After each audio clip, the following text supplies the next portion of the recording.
Targeted individuals will never believe the prayer I just prayed to God. Like, subscribe, share, comment, 'cause you're beautiful, that's why.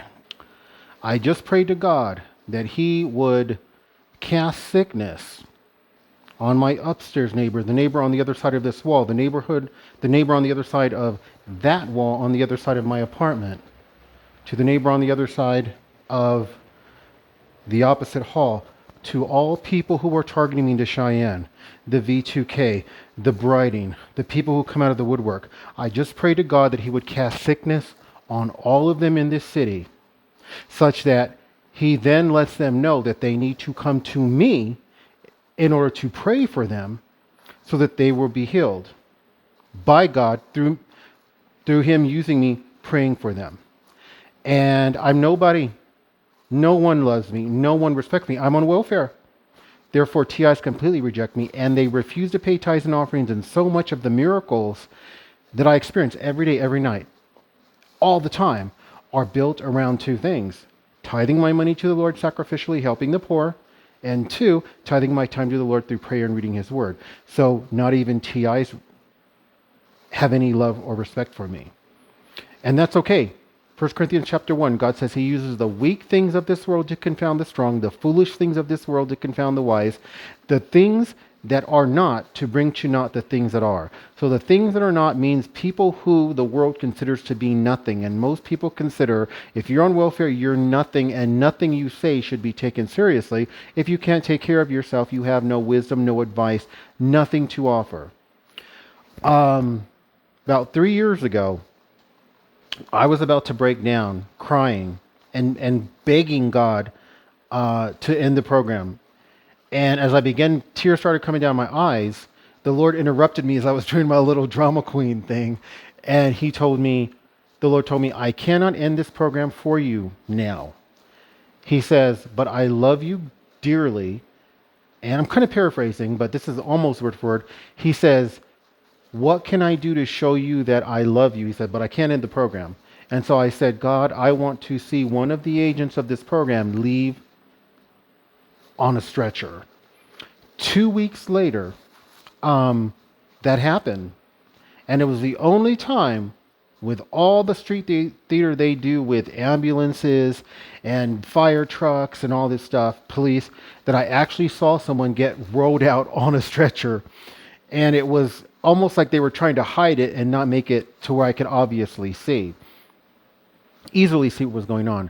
This guy used to target me. He was handicapped, and he was diagonally across the street from me. And whenever I'd come out of my little studio apartment, he'd be coming out of his apartment making noise and making sure that I could see that he was boxing me in and doing the whole gang stalking thing.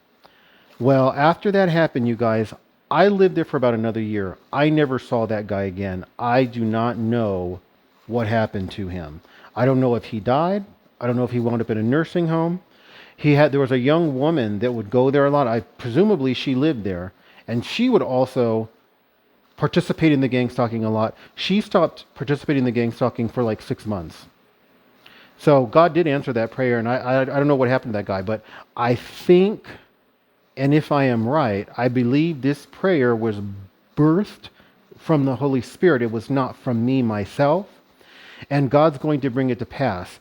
I am declaring this because I believe such things as what I am saying need to be publicly declared at least once, and I will only declare this once because I'm not here to brag about me. God uses me because I'm nothing.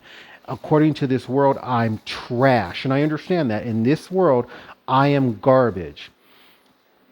But God uses what the world considers to be garbage, what the world turns to and says, you're nothing. The Lord will use that person to do great things. The Lord gave me a vision going back now over 2 years ago, maybe 2.5 to 3 years ago. The Lord gave me a vision, and His light spread throughout the city of Cheyenne, covered it.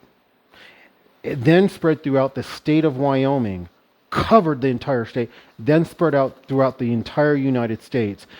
On this map that I saw, it didn't spread beyond the United States. It did spread to Alaska and Hawaii, however.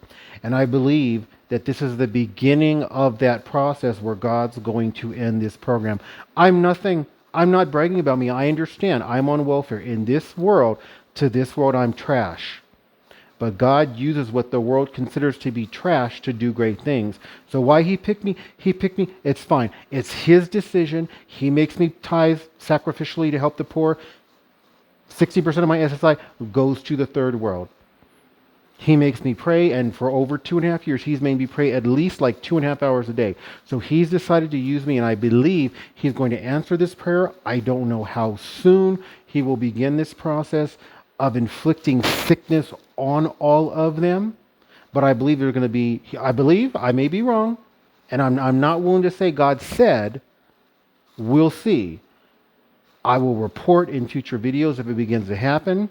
But if sickness begins to spread throughout this city on people who have in some way, shape, or form targeted me, and then God begins to put it into their heart, you need to go to this same person you were targeting and have him lay hands on you and pray for you in order that you might be healed, I will let you guys know. I believe this is going to happen, just like when the Lord told me, what do you want in order for me to show you how much I love you? And it took him 2 weeks, but he brought it about, and he eliminated, and this is not the only time he's eliminated someone from targeting me. He eliminated someone from targeting me, someone I never saw again.